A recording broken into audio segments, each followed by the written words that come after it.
আপনাদের এই মসজিদের ঈদগাহের মাঠে ঈদের দিন নামাজের জানাজা হয়েছে না? আমি তো ছিলাম না, আমি নামাজ পড়াইছি আমার গ্রামের যে মসজিদ আছে বিকালা মসজিদ, ওখানে আমি ঈদের নামাজ পড়াইছি। জানাজা হয়েছে না? ওই লোকটার কি আনন্দ ছিল না? শুধু আনন্দ কি আমার আপনার ভিতরে আছে? ঈদ করবে কি একটু আনন্দ তার ভিতরে ছিল না?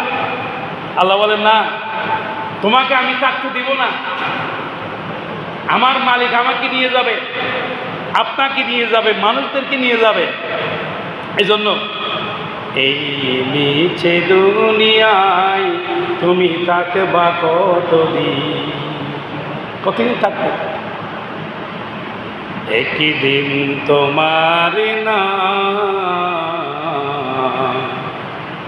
মসজিদ হবে এলান, একদিন তোমার নাম মসজিদ হবে এলান।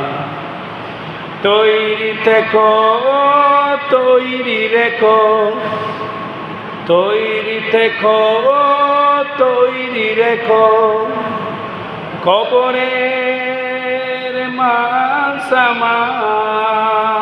আল্লাহু আকবার বলেন।